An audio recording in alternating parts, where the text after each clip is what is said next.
The integration hall buzzed with whispers when Aliana walked in. She moved with a grace that seemed to defy the station's artificial gravity, her silver skin catching the harsh, fluorescent lights like liquid mercury. 3 eyes, arranged in a triangle across her face, observed the crowd with an unsettling intelligence that made most humans look away.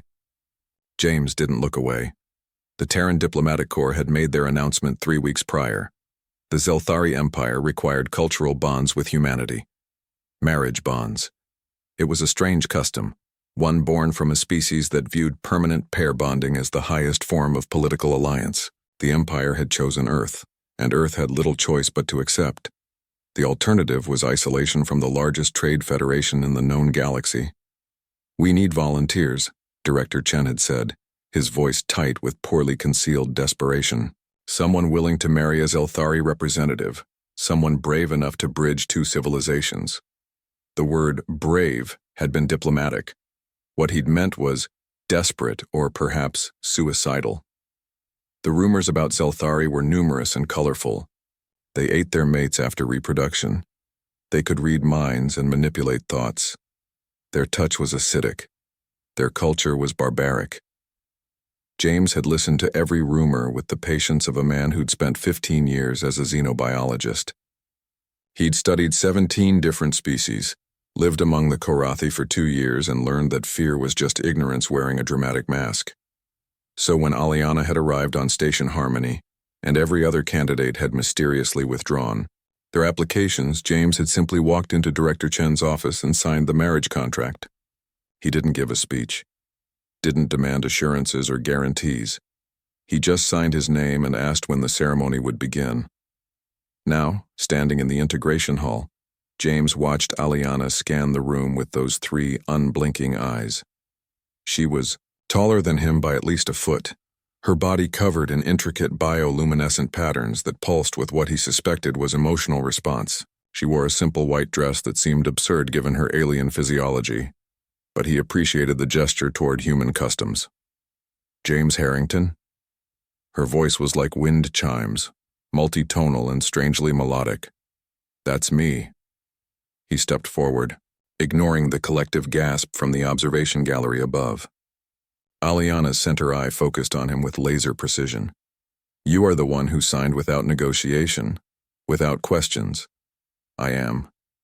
"This confuses me." She tilted her head, and the gesture was so unexpectedly human that James almost smiled. Humans are known for their caution, their fear of the unknown.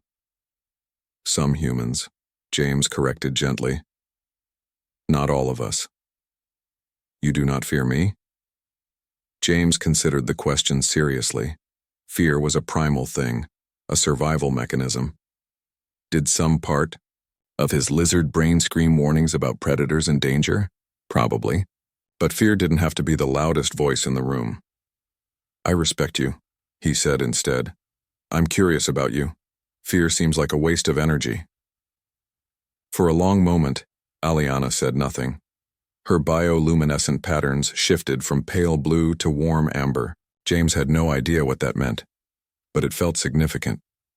"The others," she said softly. "They looked at me and saw a monster, a political inconvenience wrapped in silver skin. The others are idiots."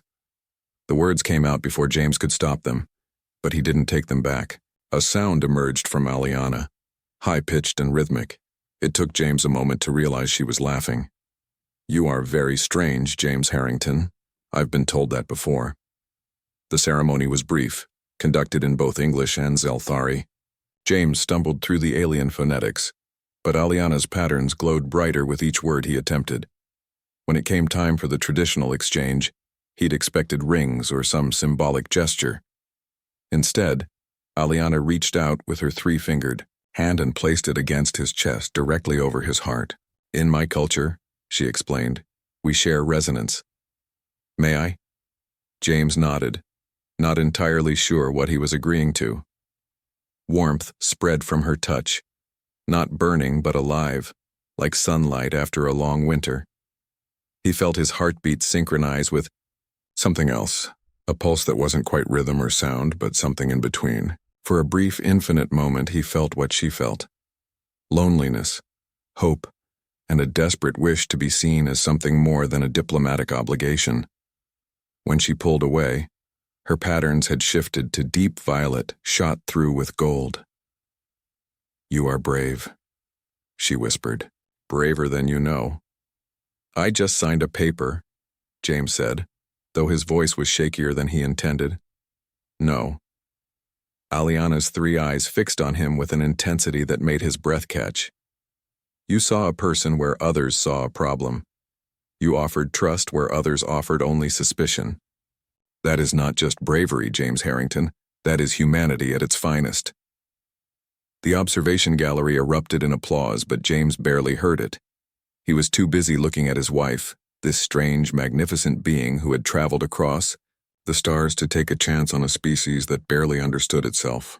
"So," he said, offering his hand in the universal human gesture of partnership, "shall we figure this out together?"